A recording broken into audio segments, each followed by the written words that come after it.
lagi nih sama aku, Cantika. Kalian tau gak sih, ternyata bahasa Indonesia itu ada sumber dari bahasa Arab juga loh. Ini nih topik yang mau aku sampaikan, yaitu tentang artikel dari Humaniora yang judulnya itu Sumbangan Bahasa Arab terhadap Bahasa Indonesia dalam Perspektif Pengembangan Bahasa dan Budaya. Nah, bahasa merupakan alat yang digunakan untuk berkomunikasi untuk sesama manusia. Manusia dapat mengungkapkan gagasan dan pendapatnya. Nah, sehingga akan terjadi interaksi antar sesama manusia tersebut dalam kehidupan sehari-hari. Selanjutnya yaitu bahasa Arab. Bahasa Arab sendiri masuk ke Nusantara pada abad ke-7 sampai dengan abad ke-8 yang dibawa oleh pedagang Arab dan pedagang Persia. Usia bahasa Arab di Nusantara kira-kira sekarang mencapai 12 abad. Dahulu aksara Arab pernah digunakan untuk tulis-menulis. Nah, pada Perang Dunia ke-1, peran bahasa Arab mulai menurun. Belanda menggantikan aksara Arab menjadi aksara Latin. Antara bahasa dan budaya itu pasti memiliki hubungan kan? Nah, hubungan yang pertama yaitu hubungan subordinatif, di mana bahasa dan budaya itu hubungannya itu tidak sederajat. Nah, di situ kedudukannya lebih tinggi budaya daripada bahasa. Yang hubungan kedua yaitu hubungan koordinatif, di mana kedudukan bahasa dan budaya sederajat, yakni bahasa dan budaya merupakan dua sistem yang melekat pada diri manusia. Bahasa Arab terhadap bahasa Indonesia mengenai yang pertama hasil dari penelitian, yang kedua kosakata, yang ketiga bidang gramatika, dan yang keempat budaya. Nah, yang pertama hasil penelitian. Sumbangan bahasa Arab terhadap bahasa Indonesia terhadap perbendaharaan kata bahasa Indonesia telah dikemukakan oleh beberapa hasil penelitian. Yang pertama, penelitian dari Sudarno menemukan 2336 kata bahasa Arab dalam bahasa Indonesia. Nah, yang kedua oleh John menemukan 2750 kata bahasa Arab dalam bahasa Indonesia. Dan penelitian yang ketiga dari Kamali yang meneliti Kamus Umum Bahasa Indonesia, dan beliau menemukan 2176 kata bahasa Arab dalam bahasa Indonesia. Nah, pembahasan yang selanjutnya yakni mengenai kosakata dalam bidang kosakata. Yang pertama ada lingua franca. Lingua franca adalah sebuah istilah yang artinya bahasa pengantar atau bahasa pergaulan di suatu tempat. Contohnya ya, seperti kata badan, kata lahir, kata jasad. Nah, itu kan bahasa Arab yang biasa digunakan dalam bahasa Indonesia. Berdasarkan ejaan, kosakata bahasa Arab yang diadopsi dalam bahasa Indonesia yang pertama yaitu yang ejaannya relatif sama. Contohnya badan.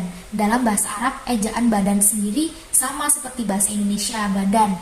Nah, yang contoh yang kedua yaitu jasad. Nah, bahasa Arabnya jasad itu jasad, bahasa Arabnya bahasa Indonesianya jasad itu ya jasad. Nah, kan jadikan ejaannya itu sama. Nah, yang selanjutnya yang ejaannya itu beda. Nah, seperti kata lahir. Dalam bahasa Arab ejaannya yaitu zohir, namun dalam bahasa Indonesia ejaannya lahir. Nah, dalam kata zohir kenapa sih kok berubah jadi lahir? Nah, di situ terdapat perubahan fonem dari ZH menjadi L. Nah, selanjutnya ada khabar. Dalam bahasa Arab itu ejaannya itu khabar. Nah, kalau dalam bahasa Indonesia ejaannya jadi kabar. Nah, itu terdapat perubahan fonem KH menjadi K. Nah, perubahan fonem ini disebabkan karena bahasa Indonesia tidak memiliki fonem tersebut, sehingga dicarikan penyesuaian fonem yang mendekati dari segi artikulasi dalam bahasa Indonesia. Ini dalam segi makna. Nah, kalau dalam bahasa Arab ijazah artinya liburan, kalau dalam bahasa Indonesia ijazah itu artinya kan surat tanda tamat belajar.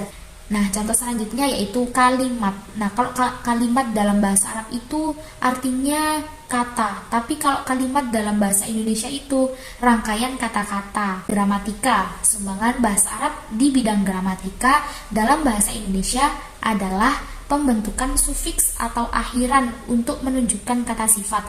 Contohnya kata duniawi.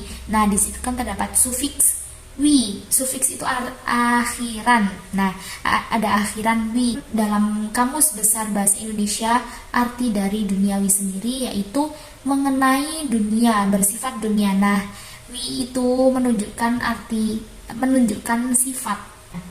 Contoh yang selanjutnya yaitu insani, terdapat sufiks atau akhiran i. Nah, artinya insani sendiri yaitu bersifat atau menyangkut manusia atau kemanusiaan, budaya. Bahasa Arab juga berperan dalam pembentukan budaya, nama, dan istilah. Yang pertama, nama. Dalam nama ada penamaan nama anak yang menggunakan bahasa Arab. Contohnya ada nama Ahmad, Muhammad. Nah, selanjutnya dalam penamaan organisasi atau lembaga, contohnya Nahdlatul Ulama. Selain nama juga ada istilah. Yang pertama, istilah kesusastraan.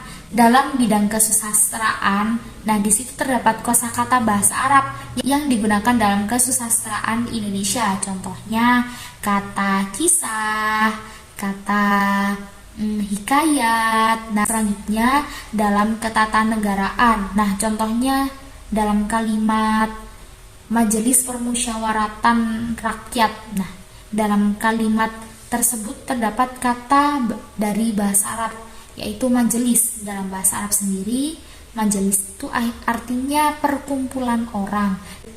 Dan yang terakhir yakni ungkapan. Contohnya ungkapan salam. Nah, contohnya itu ya assalamualaikum. Nah, kesimpulan dari materi yang sudah aku sampaikan tadi bahwa ada 3 aspek penting sumbangan bahasa Arab terhadap bahasa Indonesia, yaitu yang pertama dalam pengayaan kosakata. Nah, ternyata banyak juga ya bahasa Arab yang diadopsi dalam bahasa Indonesia. Nah, yang kedua pembentukan gramatika, dan yang ketiga dalam pengembangan budaya.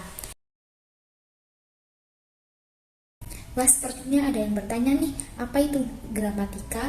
Kata lain dari gramatika sendiri yaitu parama sastra.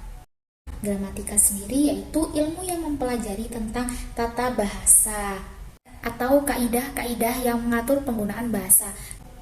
Terima kasih atas pertanyaannya ya, semoga bisa menjawab apa yang ditanyakan. Nah, mungkin itu yang bisa Cantika sampaikan. Nah, semoga bisa bermanfaat ya. Nah, makasih yang udah dengerin. Nah, pokoknya makasih buat semuanya. Bye. Ketemu lagi nanti kapan-kapan, nggak tahu kapan.